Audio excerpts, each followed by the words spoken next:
All right, so if you've missed it, we're stuck with stage 6 blackouts until further notice. They say Eskom implemented it from noon today. The embattled power utility says it's unable to deal with the high number of breakdowns since midnight. Its emergency generation reserves are also not enough and is being preserved or are being preserved. Let's talk to energy analyst Ted Blom now, who is about to tell me some news. Mr. Blom, I hear that you are even expecting that we'll move to stage 7 very quickly, not far from right now? Absolutely. If they don't resolve the stage 6 by tomorrow, we'll move to stage 7 because we're about to lose another 1,000 megawatts when they take unit 1 of Kuiberg down for refurbishment for 6 months. So yes, we're on the cusp of a record-breaking stage 7 load shedding.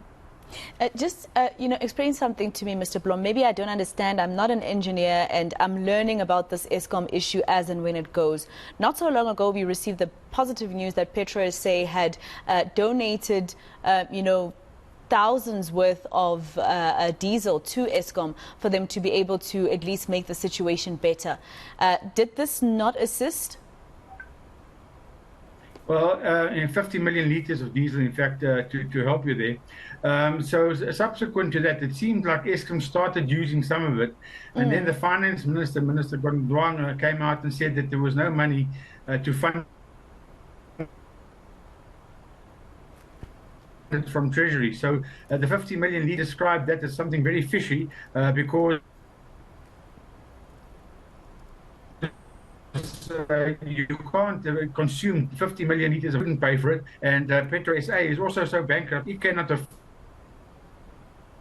to not get paid for the diesel. So that was under the blanket with the Minister Pravin Gordhan, who has never come forward to tell us how that is going to be funded. So yes, it would have helped if it was available. Seemingly financially, that's not available. So what's causing this? I mean, Saturday at the last minute, they announced that they're moving us to stage 4. Then there were positive news on a Sunday morning, back to stage 3 and 2. Now we're on stage 6. Why do these units keep tripping? Is there something that they're not doing right? Absolutely. So they're not sticking to their own promises of doing a refurbishment, which was the Reiter's main call to fame in January 2020.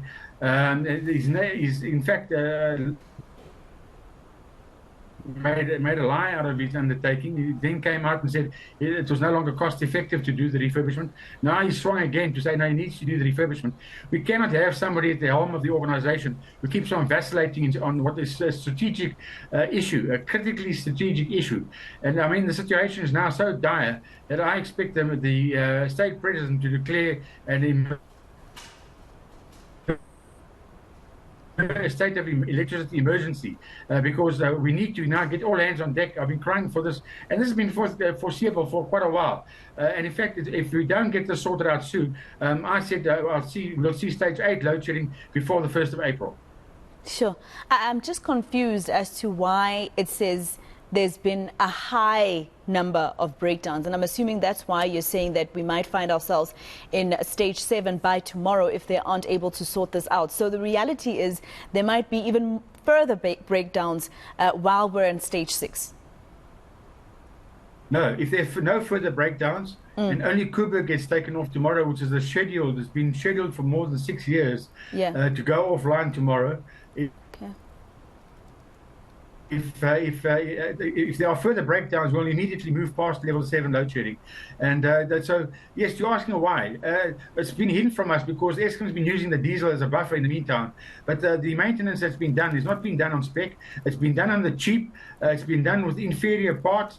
It's been done without proper planning. It's been done without proper coordination. And the refurbishment or the maintenance that's been done has been copy-paste maintenance. It hasn't been proper engineering maintenance where the proper parts are ordered, and they need to be ordered well ahead of time.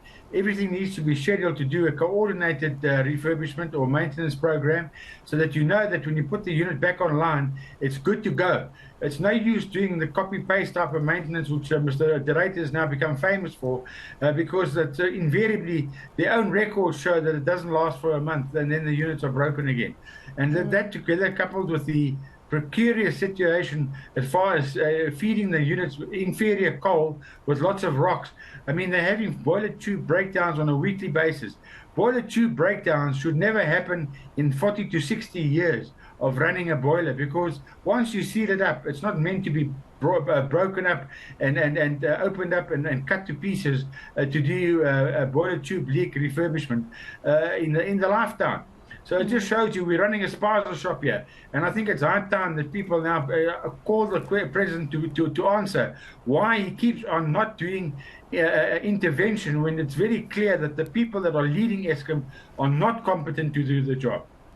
Yeah, I mean, Mr. Blom, what you're telling us is quite frustrating. And I mean, I don't know what you think is really going on. If what you're saying is true and you're saying they're using, material that is cheap, etc., why would they continue to do this? What do you think is really going on? I mean, if there are things that are available to fix the problem, I think as South Africans, we don't understand why the problem isn't fixed, because an ailing Eskom means an ailing South Africa, because no power means the economy suffers.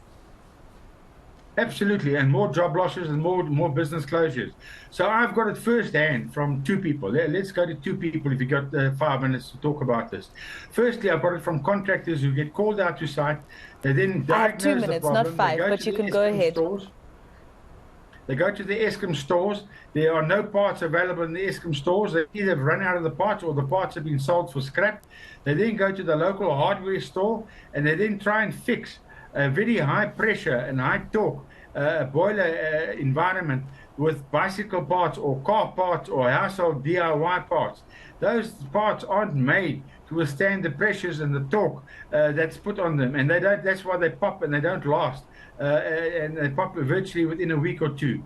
That's the first thing. The second thing is that I refer you to the speech by Mr. Matabula, the outgoing Eskom general manager, where he testified a week ago that there are 9 problems within Eskom. Firstly, there's no budget. Secondly, there's no coordination. Thirdly, there's a skill shortage.